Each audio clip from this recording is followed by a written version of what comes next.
नमस्कार, हमारे चैनल में आपका स्वागत है। आज हम बात करेंगे 7 चिरंजीवियों के बारे में। हिंदू पुराण के अनुसार 7 अमर व्यक्ति जो चिरंजीवी कलयुग के अंत तक पृथ्वी पर रहेंगे। इन्हें विभिन्न देवताओं ने वरदान या श्राप के कारण अमरता प्राप्त हुई। ये सभी धर्म की रक्षा और मानवता को मार्गदर्शन देते रहेंगे। पहला चिरंजीवी है अश्वत्थामा, जो एक शापित अमर योद्धा है। गुरु द्रोणाचार्य के पुत्र और महाभारत के महान योद्धा अश्वत्थामा, उनको जन्म से ही अमरता का वरदान प्राप्त था, परंतु कृष्ण के श्राप उन्हें एक दुखद अमरता दे दी। कृष्ण ने उन्हें 3000 वर्षों तक रक्तस्रावी घावों के साथ भटकने का श्राप दिया, क्योंकि उन्होंने पांडवों के सोते हुए पुत्रों को मार डाला था। कहा जाता है कि वो आज भी जीवित हैं और गुप्त स्थानों पर भटक रहे हैं। अपने घाव से पीड़ित होकर 2020 में एक स्थानीय गाइड ने दावा किया कि उसने एक लंबे गंभीर चेहरे वाले, माथे पर घाव लिए एक व्यक्ति को देखा जो किले के पास जड़ी बूटियां इकट्ठा कर रहा था। उस व्यक्ति ने खुद को द्रोणपुत्र बताया और गाइड से पानी मांगा। जब गाइड ने पानी दिया तो वो रहस्यमय तरीके से गायब हो गया। स्थानीय मान्यता है कि अश्वत्थामा आज भी इस क्षेत्र में भटकते रहते हैं और कभी कभी दिखाई देते हैं। एक अन्य दावा के अनुसार गुजरात के गिरनार पर्वत पर कुछ साधुओं ने दावा किया कि उन्होंने एक ऐसे योगी को देखा जो हजारों साल पुराने शस्त्रों और मंत्रों का ज्ञान रखते हैं। उनके माथे पर घाव था जो अश्वत्थामा की पहचान माना जाता है। मान्यता है कि वो हिमालय में भटक रहे हैं और कलयुग के अंत में भगवान कल्कि को मिलेंगे। दूसरा चिरंजीवी है राजा बलि, प्रहलाद के पुत्र और महान दानवीर राजा बलि, जिसने 100 यज्ञ पूरे कर स्वर्ग पर अधिकार कर लिया।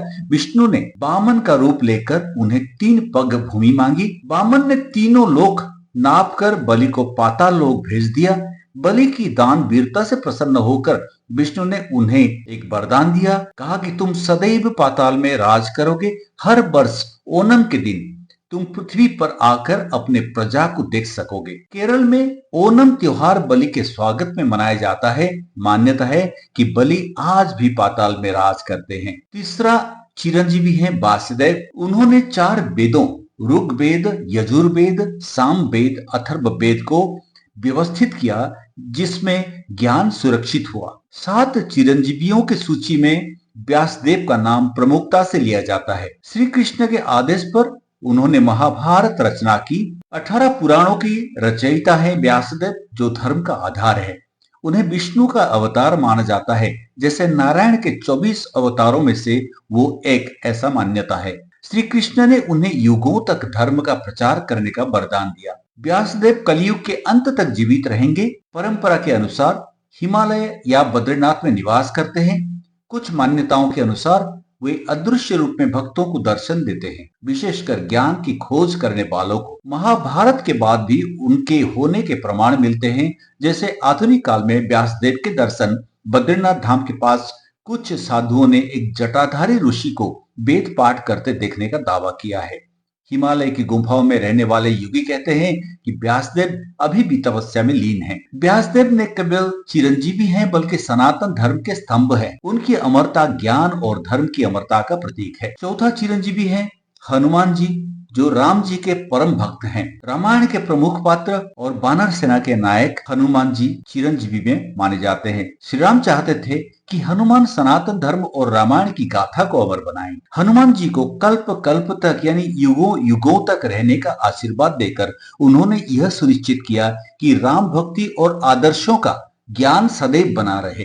रामायण के अनुसार जब हनुमान जी ने श्री राम से अमरता मांगी तो भगवान ने कहा, यावत राम कथा प्रवर्तिष्यति तावत तुम जीविष्यसि। जब तक संसार में राम कथा प्रचलित रहेगी तब तक तुम अमर रहोगे। इसका अर्थ है कि हनुमान जी का अस्तित्व राम नाम और धर्म के साथ जुड़ा हुआ है। कुछ मछुआरों ने दावा किया है कि राम सेतु तमिलनाडु में उन्हें एक विशाल बानर सदृश पानी को समुद्र तट पर देखा। कहा जाता है कि वह प्राणी आज भी गंधमार्दन पर्वत पर रहते हैं और वही हनुमान जी हैं और भक्तों की पुकार सुनते हैं। अयोध्या हनुमानगढ़ी में कई भक्तों ने मंदिर में एक रहस्यमय साधु को देखने का दावा किया है, जो अचानक गायब हो जाता है। हिमालय या दक्षिण भारत की गुफाओं में तपस्या करते हुए हनुमान जी के दर्शन की कथाएं प्रचलित है। पांचवा चिरंजीव है विभीषण, जो लंका के धर्मात्मा राजा थे। रावण का भाई जो राम की भक्ति में लीन हो गए और लंका का अंतिम राजा बने। विभीषण ने अंधभक्ति नहीं बल्कि धर्म का अनुसरण किया। उन्होंने श्री राम से कहा, हे प्रभु, मैं आपके चरणों में आया हूँ, मुझे केवल आपकी शरण चाहिए, कोई और वरदान नहीं। इस निस्वार्थ भक्ति से प्रसन्न होकर श्री राम जी ने उन्हें अमरता और लंका का राज्य दोनों प्रदान किए। रामायण में वर्णित है कि विभीषण कलयुग के अंत तक जीवित रहेंगे। उनका उद्देश्य धर्म की रक्षा करना और भक्तों को मार्गदर्शन देते रहना। श्रीलंका के कैंडी शहर में कुछ लोगों ने एक लंबी राजसी व्यक्ति को देखने का दावा किया है, जो अचानक गायब हो जाते हैं। तमिलनाडु के रामेश्वरम में कुछ भक्तों का मानना है कि विभीषण अभी भी अदृश्य रूप में वहां मौजूद है। छठा चिरंजीवी है कृपाचार्य, जो महाभारत के अमर गुरु हैं। महाभारत के गुरु अश्वत्थामा के मामा और कौरवों के राजगुरु है कृपाचार्य। देवताओं ने उन्हें सदैव जीवित रहने का वरदान दिया, क्योंकि वे धर्म और न्याय के प्रतीक थे। उन्हें युगों तक धर्म की शिक्षा देने का वरदान प्राप्त है। हरिद्वार और ऋषिकेश में कुछ लोगों ने एक वृद्ध तपस्वी को देखा है, जो युद्ध कलाओं का ज्ञान देता है। मध्य प्रदेश के उज्जैन में एक साधु ने दावा किया है कि उसे एक ऐसा योद्धा मिला जो महाभारत कालीन अस्त्रों के बारे में जानता है। वर्तमान में कहते हैं कि वो गुप्त रूप में ऋषियों को ज्ञान देते रहे। सातवां चिरंजीवी है परशुराम, जो क्षत्रियों के संहारक है। भगवान विष्णु के छठे अवतार जो क्षत्रियों का संहार करने के लिए प्रसिद्ध हैं, उनका नाम परशुराम जी ने कठोर तपस्या कर शिव जी को प्रसन्न किया। शिव जी ने उन्हें कल्पांत तक जीवित रहने का वरदान दिया, ताकि वे धर्म की रक्षा कर सकें। परशुराम को 21 बार पृथ्वी से क्षत्रियों का संहार करना था, अहंकारी राजाओं को दंड देने के लिए। इसके बाद वे महेंद्रगिरी पर्वत पर तपस्या करने चले गए। माना जाता है कि वे आज भी तपस्या में लीन हैं। कल की अवतार के समय वो फिर प्रकट होंगे, ऐसे मानना है। महेंद्रगिरी पहाड़ियों जो उड़ीसा में स्थित है, स्थानीय आदिवासियों ने एक क्रोधित तपस्वी को देखा है, जो फरसे के साथ घूमते हैं। केरल के पैनूर में कुछ लोगों ने दावा किया कि परशुराम ने उन्हें आशीर्वाद दिया। दोस्तों, यही था 7 अमर योद्धाओं की कहानी, जो चिरंजीवी हैं। आज भी वे जीवित हैं इस धरती पर और जन समाज को ज्ञान का मार्गदर्शन कराते हैं। अगर ये वीडियो आपको पसंद आया हो तो इस वीडियो को लाइक कर दें। हमारे चैनल पे नए हैं तो चैनल को सब्सक्राइब करें। फिर मिलते हैं अगले वीडियो में। नमस्कार।